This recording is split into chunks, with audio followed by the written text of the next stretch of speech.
DJ Smallwood in the shop here with Slingin Dirt Media with Daniel Whitley. Daniel, thanks for having us, man. Yeah, absolutely. Thanks for getting me on here. Man, I tell you what, this is just this worked out. Sometimes it's just plain dumb good luck, and I'll take that sometimes, you know. So, man, tell us what's going on here. I don't get to see open wheel cars like this very often. So tell me what's going on here. Yeah, this is the Abacus Racing shop. It's kind of a newer team. They're only a year old, and they're doing some national midget racing with Logan Seavey this year. Me, Lacey Furno, will be running the Extreme Series. Okay. And just doing some racing. Doing some racing. Yep. So talk about your part of it. How long have you been racing? I've been racing since I was 9 years old. 9 years old? Yep. I started in Outlaw Karts on the West Coast, running Red Bluff, Cycling. Okay. So you're from California, correct? You still live there, or you live I here actually now? just moved out here to chase the dreams, you know, like everyone else does. How big of an adjustment is that? It's pretty wild, actually. You know, the weather in California, it's beautiful most of the time. Yeah. And I get out here and it's raining and it's this is storming. horrible. Yeah. And they're all, you didn't know you moved to Seattle, did you? This is horrible. And it's actually funny. As soon as I left California gets all this snow and rain, and they're having bad weather. So oh, really? I might have missed it perfectly. Man, you know what? I've never been to California. I would venture to say it's maybe on my bucket list, but I've never been. I heard the weather's nice. Yeah. Oh yeah, it definitely is. It's beautiful. Okay. What part of California are we from? Northern California, Northern Coast. Okay. So I'm pretty much on an island. We're 3 hours from San Francisco, 3 hours north of San Francisco, 3 hours west of Redding. Okay. And so when you say that's close to nothing, you're not exaggerating. Yeah, I'm not exaggerating. It is 3 hours through the woods. Through anywhere. Anywhere. It doesn't matter. And that's kind of honestly the harder part about being there is, you know, where we ran my childhood, Red Bluff's 3 hours and Cycland's 5 hours. Wow. So it's a venture to get there. And Cycland's running 20 times a summer. And as a kid, that's a lot of travel. That's a lot of travel. That's a lot of travel. Yeah. So where did you go from go-karts? So actually, when I ran go-karts, I ran for Factory QRC, which is the main manufacturer. They've been the main manufacturer since the 80s. Okay. And my dad and his buddy were kind of partners on a sprint car. And I got a hold of Kirk, my crew chief here, and was like, hey, we got a sprint car. You know, we would love to run it. And he was like, absolutely. Yeah. Bring it on down here. We'll get it set up. And because we didn't know anything, me and my dad, we just knew outlaw karts. Right. And he never raced sprint cars or anything. So there's a big difference. It was huge. It was a big difference. And it's a spec class out there. So it's a cast iron 360, carbureted 2-barrel. And our first race, we went from, since I was a rookie, I had to go to the back of everything. Oh, okay. So started in the back of the main event. It was like 12 cars and came up to 4th. And it was like first time sprint car. It was really cool. It was very I don't even know the right word for it. It was cool. And give you that shot of it that you needed, that boost of confidence. And I had a buddy that was working for Sprint Car Midget magazine. They did an article about it. And it was like it was really cool. Hey, this is going to push you in that direction. Exactly. It's awesome. It worked. We're here in Indiana. No doubt. So when you started, was there, when you went to midgets, okay, let me back that up. In karts, was you mostly in dirt, or were you doing asphalt too? So I ran 250 class, which is like your 10, 13 age range, 14. Yeah. Okay. And right after that, during that, I got a legend car. My dad, he pretty much got me a legend car, and we ran legend cars for about a year. We ran Vegas Nationals. We ran the qualifier and then Vegas Nationals, and we lost a cylinder. So we ran Vegas Nationals on 3 cylinders. On 3 cylinders? Yeah, it was terrible. It was terrible. Now, was this dirt or asphalt? This is asphalt. Okay. Yeah, this is on the bull ring. So you've done some both dirt and asphalt racing. Yep. Okay. And I'm a big fan of asphalt.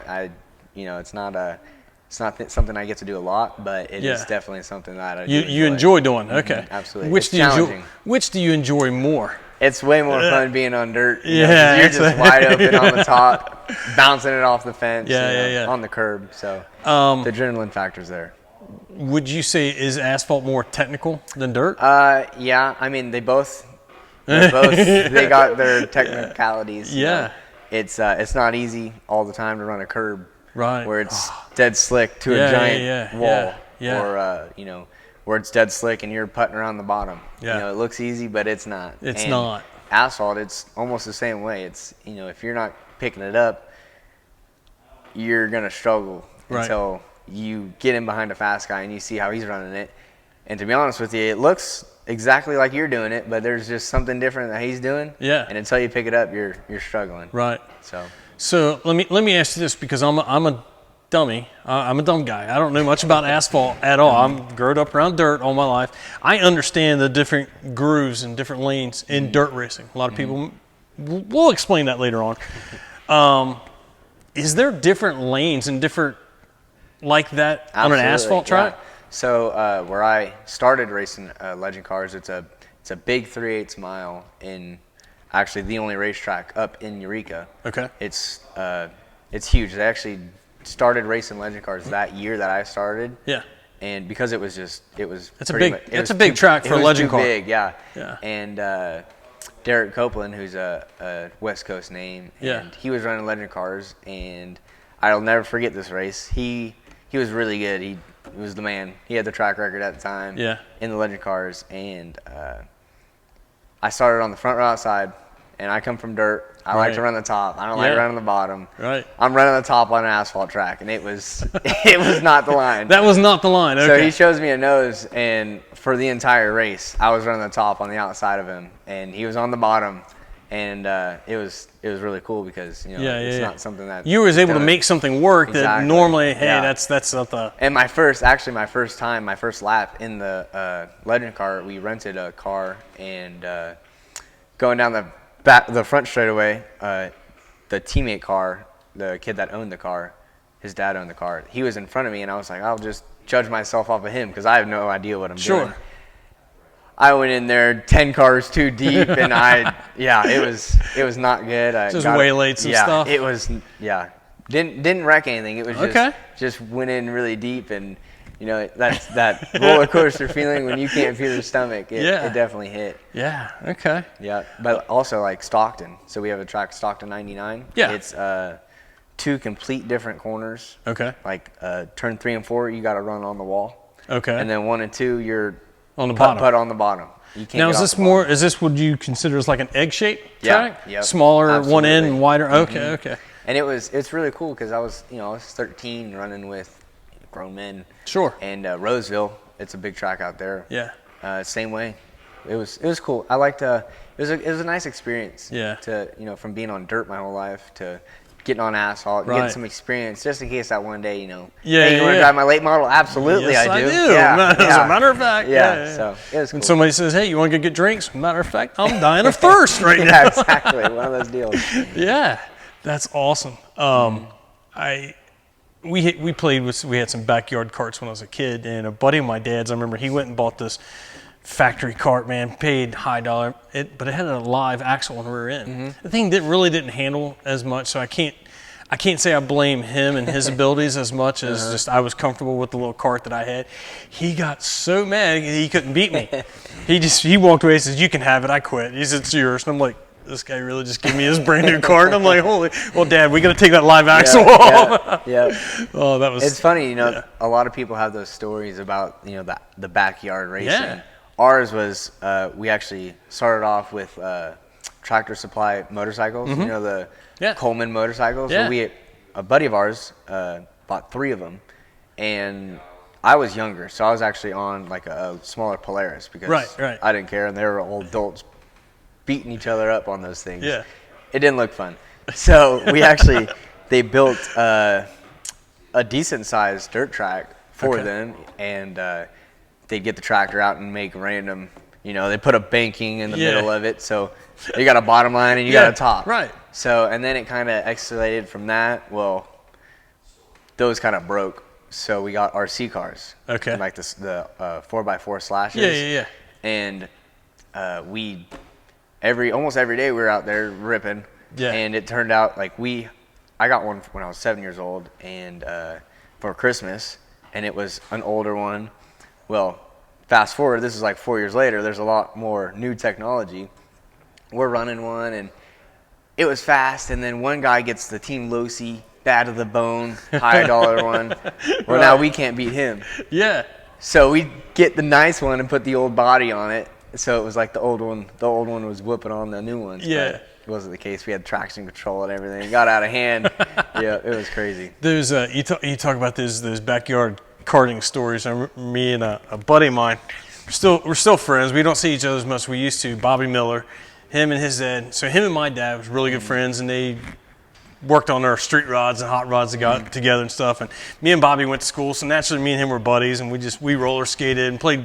We had our backyard karts, and we got so into it there for a little while. I remember a couple of times our dads would park their trucks pointing down the headlights down the straightaways. So when you didn't see the headlights going down the straightaway, but after you made the turn, going down the straightaway, you could see what you're doing. So we'd just be out there all hours of the night. You know, I don't know. Our parents let us do it. So the track we built, it was at our buddy's Mahoney. He was actually the guy that was partners in the sprint car. Oh, okay. And he was like the hub. We all hung out at Mahoney's. Yeah. And I was a kid, and he was watering the track, and I was out there before everyone else. Yeah, we used to do that too. The water hose. Before anyone gets there, I wasn't paying attention. In the water, spun it out, smoked the wall. Oh, no. Destroyed the front end before anyone even got there. I was all by myself, and I remember I felt so bad because we didn't get to race with as many cars. Yeah, what did I just do? Yeah, I felt terrible.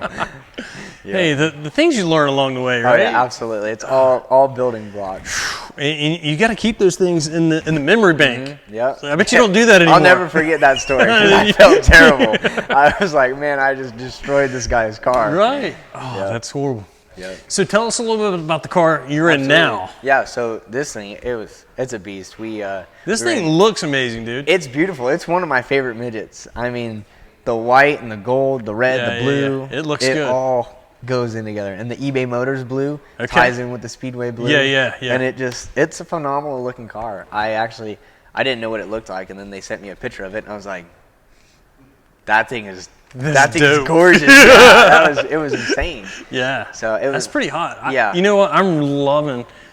Now, is this one the chassis non-painted on this, right? Yeah. Yep. They're all bare. I always like that look. This one's also bare, but it got Scotch-brighted. Yeah. So just gives a little bit of shine to that metal. Yep. Yeah. And that's another thing, like the bare metal.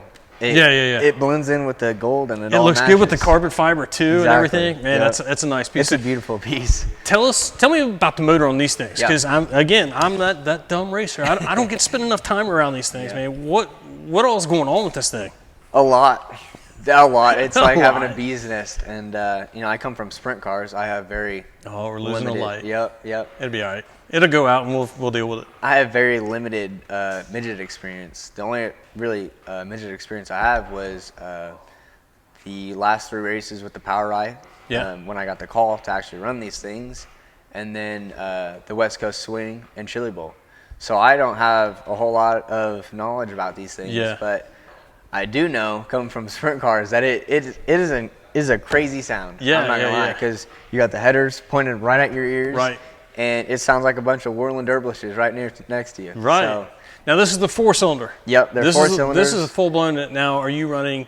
What series are you running this year? We're gonna run the Extreme Series. The Extreme Series. Okay. So these are SR11Xs. Okay. And they're based off of a Mopar block. Okay. So their original SR11 was a Mopar block. Okay. And then they came out with their own block, machined down, and now we have the SR11Xs, and they're beautiful pieces. Yeah, man, this thing looks hot. I mean, if it goes as half as good as it looks, it does. You're in a hot rod. It does. Yeah. It was actually kind of crazy. I ran an older midget for my first time, and it was a Slinger. It still was a good midget, and it ripped. And then I got in this thing, and I was like, holy cow, what am I experiencing? Yeah. Because I come from sprint cars where there's a lot of power there, and you got 900 horsepower, but they're longer, so you have half the power, but half the car. Half the car. So as soon as you get on the throttle, it's looking at the sky. So your horsepower to weight ratio is just insane, like the other cars. And they're super twitchy. Yeah, you get in a sprint car, you think they're twitchy, and then you get in a midget, and they're It's really twitchy. Really twitchy. Yeah. Like a golf cart on steroids. Yeah, absolutely. They're wild. Gotcha. Man, yeah, these I've always been a fan of watching midget racing stuff. I know, like at Moeller Raceway Park, last couple of years we've had like the D2 series, the USAC D2 midgets, and man, those guys put on a phenomenal show. That's what I love about midget racing is, T-Mez says it, slide or die. It gets dicey, and that's, when I ran the Western Swing, I come from California where it's laid back. We're not all like This is that. not laid back. Exactly. You get in the USAC stuff, and it was hectic, honestly. And it was kind of nice to get thrown to the wolves like that because that's how you learn and you pick it up faster. Absolutely. I'd rather struggle with the good guys than. So, do you have a preference, midget over the sprint car? Not really, but I do have more experience in a sprint car, and I am more comfortable. So you're more comfortable in a sprint car. Car. That's kind of home. These are like a foreign language when you get into them. Yeah. But it's still nice, and I'm loving it. Right. Well, maybe when we're done here, we might do a little video, a little tutorial, and let you do some explaining to me, so like some of the viewers and stuff that don't know. Or, absolutely. Man, I've probably got a lot of viewers that are more fender people or whatever. But race fans are race fans. Hey, tell us about this. I've always wanted to get into the late model. And that was actually a thing, a lot of open wheel guys, it's always and they're doing it more and more now. Exactly. But before it was kind of like, you guys stuck to your thing, and you guys stuck to your thing. Well, it's cool with the Extreme Series. They're coming together. Yes. And the World of Outlaws late models and the midgets are running together. And it kind of opened my eyes. It's like, man, those things are actually kind of cool. It was actually when Larson got in one and started owning pretty much. There's that guy again. Yeah. And I was like, man. Breaking boundaries. These things are actually really cool. Man, those things are, I mean, I know sprint cars and midgets, they're an animal. Late models are animals too. These 900 horsepower cars, big tires. The late models, they don't look out of control as a midget does. Right. But there's a lot going on. They kind of are. Yeah. I think they all are a little bit. Yeah. And the guy behind the steering wheel, he's probably out of control too, just as much. He's got his eyes closed half the time. Oh my God. Maybe. I know I do. Right. Yeah, man. So hopefully, I'm gonna get to see you next week. Yeah, absolutely. This coming week. Hopefully. Friday is the 30th, I think? Yes. So Friday's a practice I know day? I'm leaving, Thursday for practice. Thursday practice. Thursday practice. So I'm leaving Wednesday to get there for Thursday and racing Friday and Saturday. Yeah. Oh, yeah, we'll see you there. Weather permitting. As long as the weather's good. Man, we need some weather to cooperate. Yeah. Have you guys raced much this year? We haven't raced at all. The last race we did was Chili Bowl. Oh, really? So, that was, if you guys watched Chili Bowl, it was, we had a crazy Chili Bowl. Yeah. Caught on fire. It was a big deal. Oh, that's a bad deal. Yeah, it was crazy. This was my first Chili Bowl, and won our heat race. In the qualifier. We weren't aggressive enough. There was a couple of missed opportunities, and put us in the B main for our prelim night. Got through the B main, got to the A main, and then I actually started dead last in the A main and got up to 12th, I believe. Okay. Put us in a C main for Saturday, and that right there, that was that was an accomplishment. That's a lot of racing too. That's a lot of racing. A lot of laps. We actually started 10th, I think, 10th, 12th in the C main on Saturday, and we drove it all the way up to 4th. White flag lap comes out, getting the wall, getting the curb, and upside down and fire it. Yeah, it was crazy. That's not good. That's not how you're supposed to end it. No, not at all. All that hard work to end up like that. It was really frustrating, honestly. I can see that. It was, you just, all week you're there, and then just one mistake, and it goes down like that. But it was fun to get there, right? It was a blast. Yeah. Even after the fact. I mean, I was upset, obviously, that I just ended my Chili Bowl, but it was like, C main on Chili Bowl is not easy, and not everyone gets to get there. So I was really grateful that we were there. Yeah. So I don't know. This describes my character or whatever, but I talked about maybe making it to California, the bucket list. I would say going to the Chili Bowl one year is probably more of a priority of my bucket list than going to California. I would say that. If you haven't been to Tulsa, you need to go, because I want to go. It is a crazy experience, and to see that, we got there I think it was Friday, the Friday before when everyone was moving in, and to see that building empty. Yeah, it's huge. It's crazy big.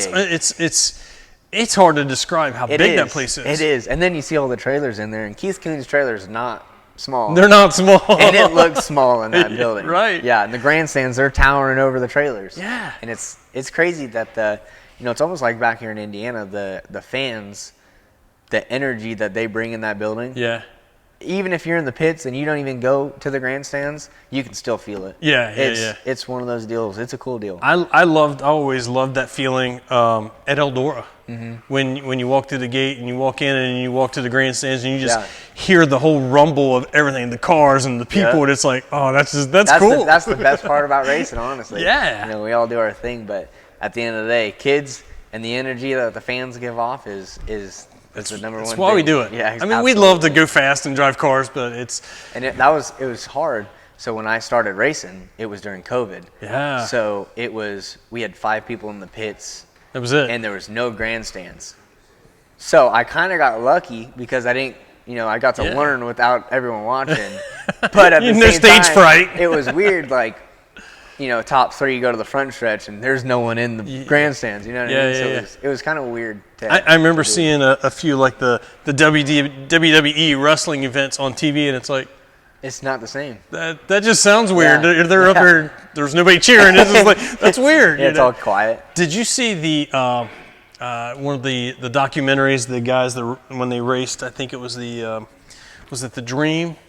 One of the Eldora big late model races. The float? Yes. Yeah. When there was no fans and the cars, everything's pulling in, and all the haulers are staged out in the parking lot, and the drivers are talking about it. It's like, this is really a weird scenario. Yeah. It's like it's eerie. This is the best word that I heard to describe it, because there's like nobody there's no here. one there. Yeah, it's like Brandon normally Shepard. Everyone's coming for you. And he's like, man, normally I would have already stopped and talked to 5 people or whatever. He said, there's nobody here. No. He said, when they finally they all pulled down in the infield, and the drivers are walking up on the haulers and looking at the place. It's like, it's empty. It's like, where is everybody? Yeah. This is weird. Sketchy. That's how. Yes. So when I learned at Petaluma Speedway. Okay. It's an Adobe hooked up, fast, and rough. It's a cowboy up track. And that was kind of the nice thing about learning there was it wasn't a smooth track. It wasn't easy to run. You had to cowboy up. I remember maybe my 3rd race, I pulled all my tear-offs off. And I had to run with my visor open, and I'm just getting slung with mud. Just getting pelted. Yeah, it was crazy, but it was fun. I enjoyed it. Yeah. Okay. Yep. Interesting. So you said you're running Extreme Series. Mm-hmm. Other than that, do you guys have any other stuff going on this year, or just basically that's the schedule? Our defined schedule. Yep. If we get some other stuff going on, hopefully some sponsor stuff, run some more races, because at the end of the day, that's what it takes. Sure. So it's not cheap to do it. No. So it kind of depends on how the outcome, everything. But I would love to do more races. Yeah. Absolutely. That's what everyone hopes to do. Yeah, we just want to race more and more and more. Absolutely. How many have you guys had a lot of rainouts so far on your schedule, or is your schedule just now getting started? Yeah, it's just now getting started. Okay. Our Farmer City's the first. Actually, DeCoin. There was 2 races. There was Port City, or DeCoin, and then Port City. And I believe Port City, I don't know if they ran. I think it was last night, but I know DeCoin ran, and so that was kind of the opener to the Extreme Series. Right. And we didn't go because it's not really a place where we wanted to run. Right. And so this Farmer City race will be our first race. Okay. And it'll be the Extreme Series second race. Okay. So this is kind of getting the ball rolling on the season. And it's going to be a busy one for us. Yeah. We've got 3 cars. Sure. 2 different series. So, yeah. No shortage of work or racing around here. Absolutely not. No. Yeah. And we got the pavement car. Logan will run that at the IRP. Okay. So, and have you ever been to IRP? I've never been to IRP. IRP is crazy. When I flew out here, I raced for Abacus. Okay. At the end of last year for Power Eye at Port City, and I can't remember the other track, I-44. Okay. And that was my first run with a midget with them. And after, they're like, hey, come out to Indiana, check out the shop. It might be something you're interested in looking at. It's like, yeah, absolutely. Sure. I get out here, and and they're like, "Hey, Justin Grant's gonna run our asphalt midget," and I'm like, "Yeah, that's cool. Let's go." You know what I mean? Right. And that IRP is big. Yeah. It's huge. And Is that a mile? no, I think it's a half mile. Okay, I believe okay. maybe I don't know. It's I big. wasn't sure. Like I said, I'd never been Yeah. there, but I had thought it was big. I It's just didn't huge. know. I Okay. mean, I don't know what it is. It's bigger than whatever they say it is. 5'8". Yeah. And they're going into the corner in a midget. Midgets aren't that big. Right. Yeah. And they're wide open off the chip. Yeah. And then there they go way over there, and they're coming out of the corner all sideways, and it's just Squirrely, getting straightened they're up. small cars, so it's to be going that fast on that big of a track is mind blowing actually. I enjoy watching the midgets at Eldora too. I mean, those guys that's nuts. They That's get up there and crazy. just Yeah, I'm looking forward to that actually. This year we'll probably be going there with Logan. Okay. So it'll be my first experience with actually a lot of these tracks. I've been to California tracks. Right, I haven't right. really been. This is gonna be a anywhere whole new else. ball game. Exactly. Every track we go to is gonna be new for me. Good luck. So I look forward to it. Thank you. Yeah, absolutely, man. I mean, I think you're gonna have a lot of fun. You're gonna enjoy it. Thank you. I hope I do, and I know I will. Yeah, So for sure. it's a racer's dream. Yeah. Anything else you need to cover or tell us about before we wrap up?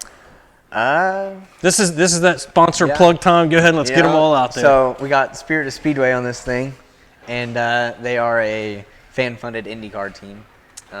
They're looking to field a car for this year. I don't know if they are still. Okay. I think it might be a little too close. Right. But I know if they don't do it this year, it'll be next year for sure. And they're super cool. We actually did. We went to the Indianapolis Boat Sport and Travel Show, and we had the car on display.